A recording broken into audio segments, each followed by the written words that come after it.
Hello दोस्तों, welcome back to my channel. आज हम पढ़ेंगे गवर्नर जनरल और वायसराय। मोस्ट इम्पॉर्टेंट टॉपिक है। इस टॉपिक में लगभग सभी एग्ज़ाम में सवाल पूछे जाते हैं। एसएससी हो, बीपीएससी हो या बिहार के किसी भी एग्ज़ाम में या सेंटर लेवल के किसी भी एग्ज़ाम में पूछा सबसे ज़्यादा सवाल मोस्ट रिपीटेड टॉपिक है। आज हम इसे अच्छे से कवर कर लेंगे ताकि किसी भी एग्ज़ाम में आए तो कोई भी कन्फ्यूजन नहीं हो। तो चलते हैं कि सबसे पहले जो ईस्ट इंडिया कंपनी थी, ईस्ट इंडिया कंपनी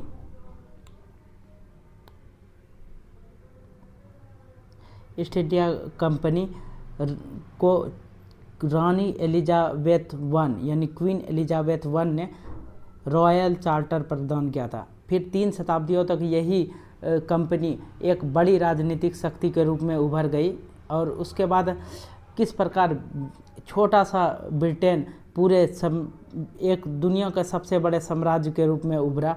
और उसके बारे में ये भी कहा जाता था कि वो साम्राज्य था जिसका सूर्य कभी अस्त नहीं हो सकता था, यानी लगभग पूरे विश्व के अलग अलग भागों में इसका कॉलोनी बन गया था। तो यह उपलब्धि ब्रिटेन ने अपनी उपनिवेशों की मजबूत और कुशल नौकरशाही के पृष्ठभूमि में, यानी इसका ब्यूरोक्रेट्स जो था उसी के चलते ये इतना बड़ा शक्तिशाली साम्राज्य इन्होंने खड़ा कर दिया। तो भारत में जो ब्रिटिश गवर्नर जनरल और वायसराय के माध्यम से नियंत्रण स्थापित किया गया उसके बारे में पढ़ेंगे। सबसे पहला है कि भारत में उन्होंने जो गवर्नर, बंगाल का सबसे पहला गवर्नर जनरल जो उन्होंने चुना उसका नाम था रॉबर्ट क्लाइव।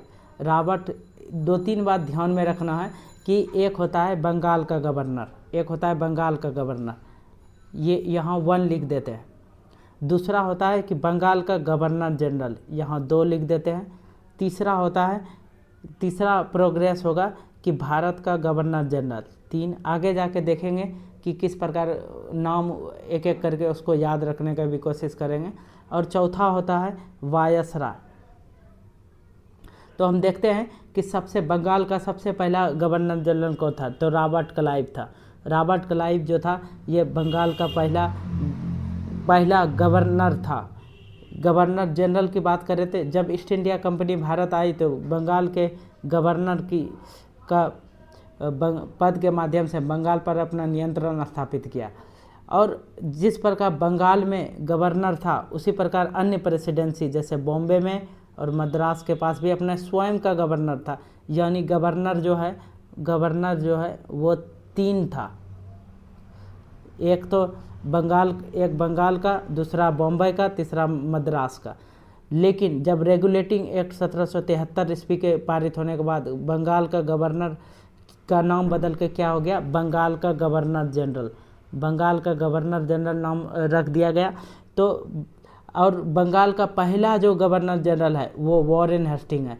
यानी अगेन ये याद रखने वाली फैक्ट है कि बंगाल का पहला गवर्नर जनरल कौन है, वॉरेन हेस्टिंग है, जबकि बंगाल का गवर्नर कौन है, रॉबर्ट क्लाइव है।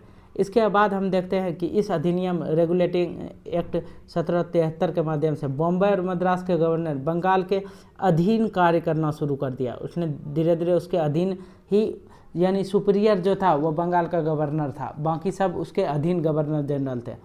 अगला, और उसका पीरियड, बंगाल के गवर्नर जनरल का पीरियड कब तक है, ये 1773 से लेकर 1833 तक है। तो 1833 और 1773 तक बंगाल का गवर्नर ही सबसे सुपीरियर गवर्नर था। आगे चलते हैं कि 1833 में चार्टर एक्ट 1833 के अनुसार जो बंगाल का गवर्नर का नाम था उसका नाम बदलकर भारत का गवर्नर जनरल रख दिया गया। तो हम देखेंगे कि भारत का गवर्नर जनरल, जो पहले गवर्नर जनरल थे वो थे William Bentinck, Lord William Bentinck थे। विलियम बेंटिक भारत के पहले गवर्नर थे। तो ये भी याद रखने वाले तथ्य है कि पहला है कि रॉबर्ट क्लाइव के बाद वॉरेन हेस्टिंग के बाद विलियम बेंटिक जो थे वो भारत के क्या थे, गवर्नर जनरल। उससे पहले जो था वो बंगाल के गवर्नर और बंगाल के गवर्नर जनरल थे। अब आगे जब 1858 से 1947 तक जो रहे वो भारत के वायसराय कहलाएंगे। तो हम देखेंगे कि अब जो कहलाएंगे वो भारत के वायसराय कहलाएंगे। तो भारत का पहला जो वायसराय था वो लॉर्ड कैनिंग था, तो ये भी याद रखने वाली तथ्य है। अब भारत का गवर्नर जनरल क्या बन गया, भारत का वायसराय बन गया। तो अब एक एक करके हम हर एक गवर्नर जनरल के पीरियड में क्या क्या काम हुआ वो हम देखेंगे और उसके स्पीच को याद रखने की कोशिश करेंगे। साथ में ही जो इम्पोर्टेंट गवर्नर जनरल है उसको भी हम धीरे धीरे क्या करेंगे, याद रखने की कोशिश करेंगे और उससे रिलेटेड बातें भी, ताकि कोई भी एग्जाम में कोई भी प्रश्न नहीं छूटे। तो चलते हैं। सबसे पहले जो था वो वॉरेन हेस्टिंग था। वॉरेन हेस्टिंग के शासनकाल में क्या आया, रेगुलेटिंग एक्ट आया 1773। किसके शासनकाल में, वॉरेन हेस्टिंग।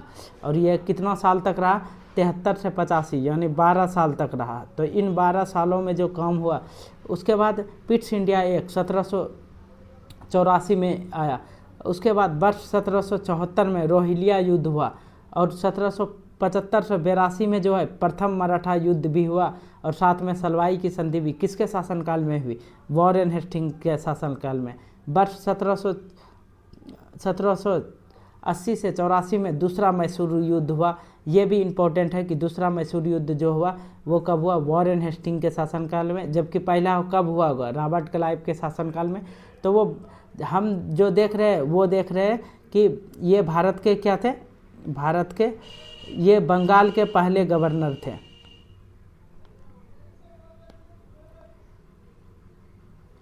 ये बंगाल के पहले गवर्नर थे। तो इसके गवर्नर जनरल के बारे में हम पढ़ रहे हैं। तो लॉर्ड कैनिंग, अब अगला पढ़ेंगे Lord Canning. Lord Cornwallis, Lord Cornwallis जो बना, इसको कैसे याद रखेंगे, हेस्टिंग से H, कॉर्नवालिस C और वेलेस्ली W, 80W।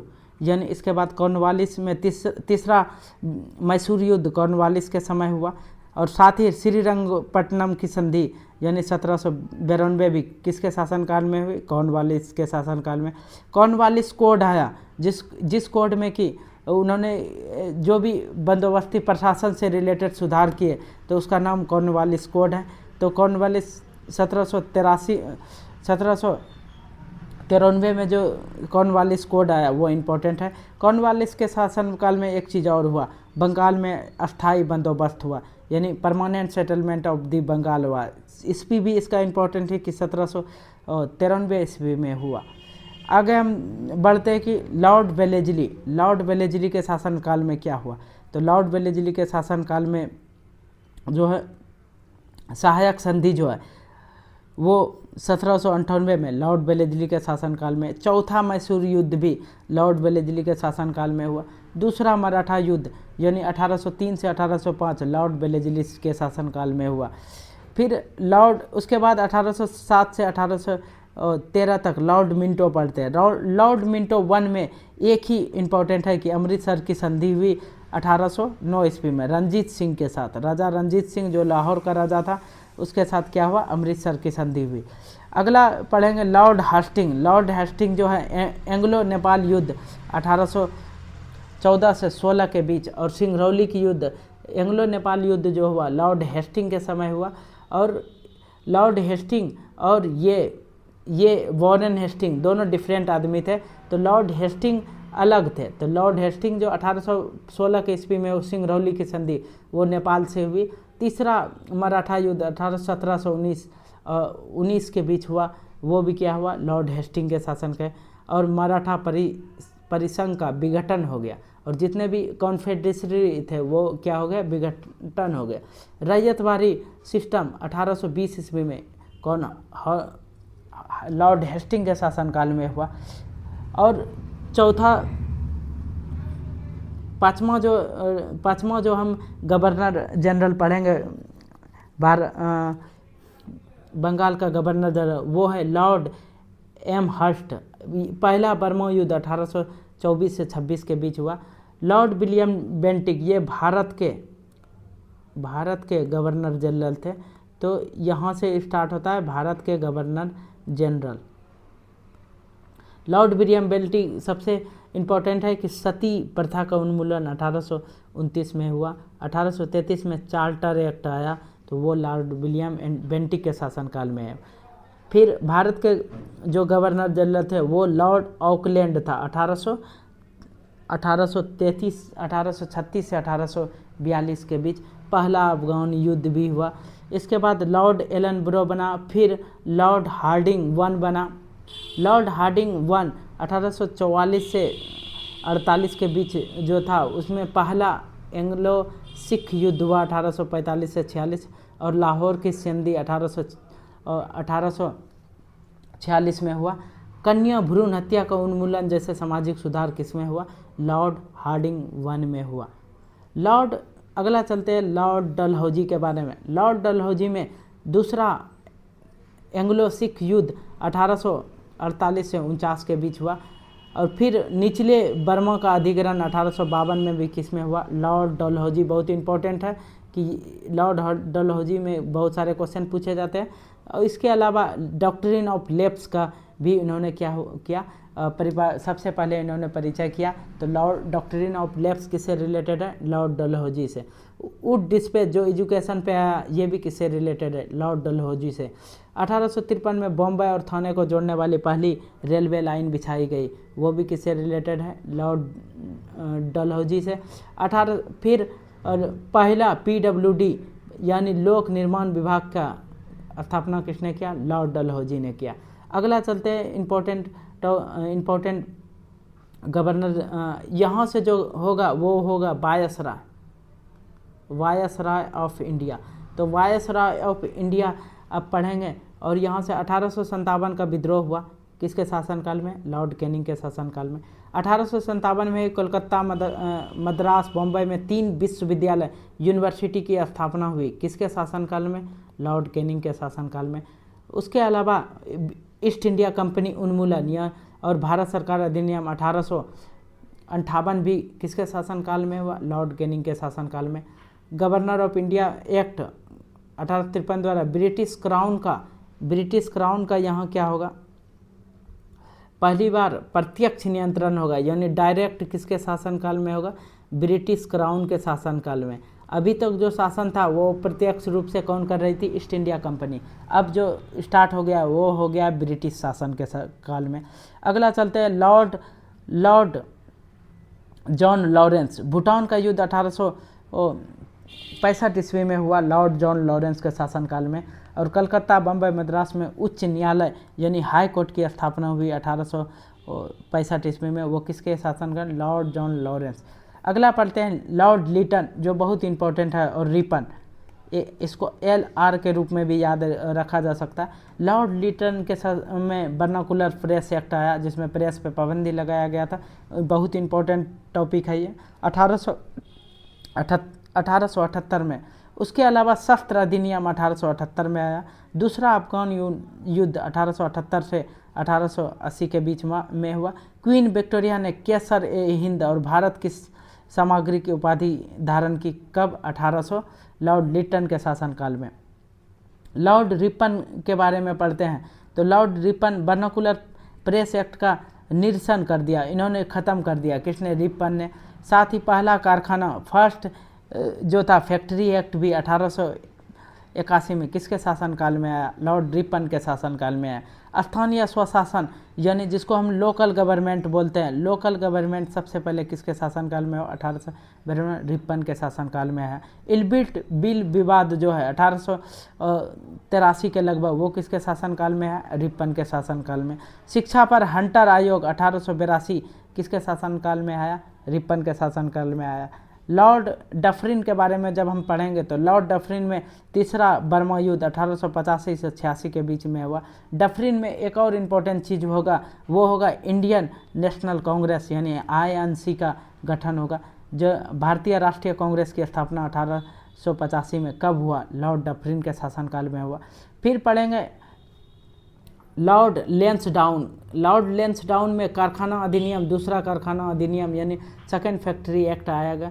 उसके अलावा भारतीय परिषद काउंसिल, इंडियन काउंसिल एक्ट आएगा 1892 लॉर्ड लेंसडाउन के समय। और डुरंड आयोग 1853 यानी अफगानिस्तान और भारत के बीच जो बॉर्डर की स्थापना 1893 में होगा, वो किसके शासन का? Lord Lansdowne. अगला इंपॉर्टेंट है लॉर्ड कर्जन, जो बहुत ज़्यादा इंपॉर्टेंट है क्योंकि इन्होंने बहुत ज़्यादा जो काम किए, जैसे पुलिस आयोग का नियुक्ति, विश्वविद्यालय आयोग की नियुक्ति, भारतीय विश्वविद्यालय अधिनियम, और सबसे इम्पोर्टेंट बंगाल का विभाजन किसके शासनकाल में हुआ? लॉर्ड कर्जन के शासनकाल में हुआ।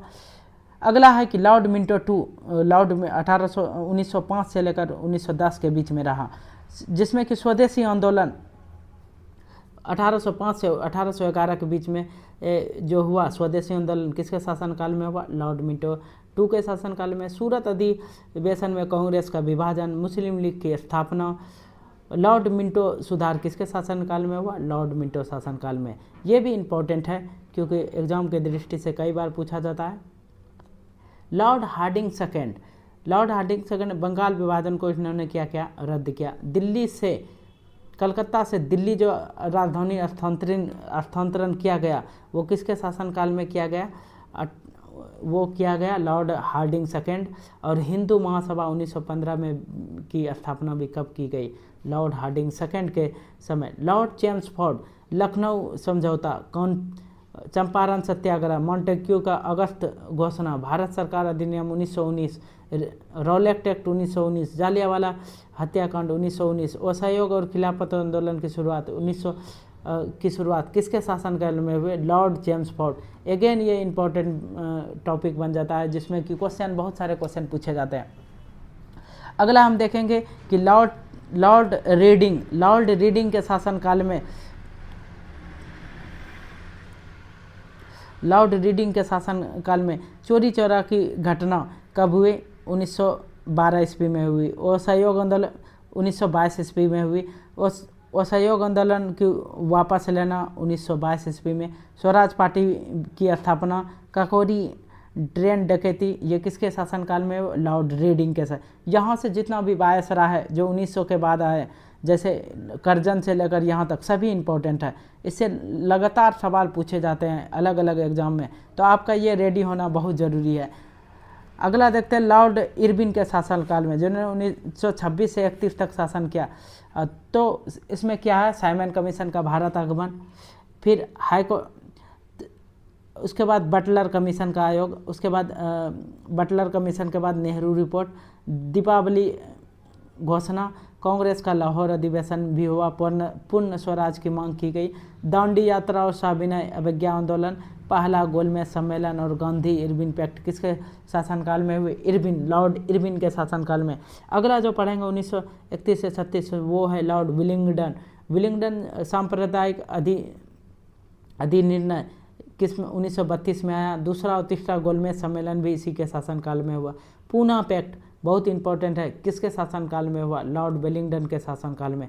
भारत सरकार अधिनियम 1935 किसके शासनकाल में हुआ? लॉर्ड विलिंगटन के शासनकाल में। लॉर्ड लिलिंथ को, अगला देखते हैं लॉर्ड लिलिंथ को भी इम्पोर्टेंट है क्योंकि द्वितीय विश्व युद्ध भी इसी के शासन में काल में स्टार्ट हुआ। त्रिपुरी संकट और फॉरवर्ड ब्लॉक की स्थापना, जो सुभाष चंद्र बोस को अध्यक्ष पद विवाद हुआ और साथ में फॉरवर्ड ब्लॉक का जो स्थापना हुई वो किसके शासनकाल में? लिलिंथ को। मुस्लिम लीग का लाहौर संकल्प, मुसलमानों के लिए एक अलग राज्य की मांग पहली बार 1940 में हुआ, वो कब? लॉर्ड लिलिंथ को के शासन में। अगस्त प्रस्ताव 1940, ब्रिटिश सरकार ने जो अगस्त ऑफर दिया वो भी कब दिया? लॉर्ड लिलिंथ को के शासनकाल में। भारतीय राष्ट्रीय सेना का गठन 1931 कब हुआ? 1941 कब हुआ? लॉर्ड लिलिंथ को के शासन में। क्रिप्स मिशन 1942, भारत छोड़ो आंदोलन 1942 लॉर्ड लिलिंथ को के शासनकाल में। अगला देखते हैं लॉर्ड बेबल 1944 से लेकर 1947 के बीच में। लॉर्ड बेबल भी इम्पोर्टेंट है क्योंकि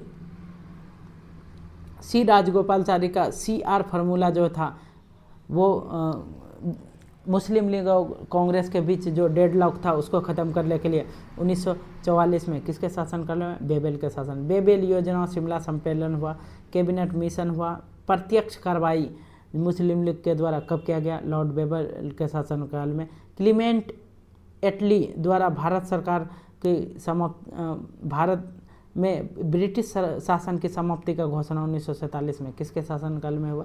बेबल। और सबसे लास्ट अंग्रेजी जिसने शासक जो कि यहाँ रहा वो जून 3 प्लान लॉर्ड माउंटबेटन के शासनकाल। रेड क्लिफ आयोग 1947 लॉर्ड माउंटबेटन के शासन। और भारत को स्वतंत्रता मिली 15 अगस्त, तो उस समय जो था लॉर्ड माउंटबेटन था। और भारत के अंतिम गवर्नर जनरल और प्रथम भारतीय गवर्नर जनरल अगर बोलेंगे तो वो था चक्रवर्ती राजगोपाल वर्ष 1950 में यह पद जो है गवर्नर समाप्त कर दिया गया और संविधान का जो है संविधान को लागू किया गया, तो यह पद ऑटोमेटिक समाप्त हो गया और राष्ट्रपति जो हो गया वह सर्वोसर्वा हो गया हमारे देश के।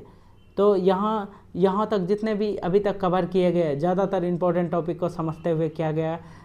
जितने भी हम देखेंगे इसमें ज़्यादातर क्वेश्चन कई बार रिपीट हो गया है, अलग अलग एग्जाम में रिपीट हो गया है। अगर आपको चाहते हैं कि इस तरह का वीडियो बनाए तो आप इसको अपने दोस्त के साथ शेयर कीजिए, लाइक कीजिए, ताकि हमें मोटिवेट मिलते रहे इस तरह का काम करने में। Thank you. जय हिंद, जय भारत।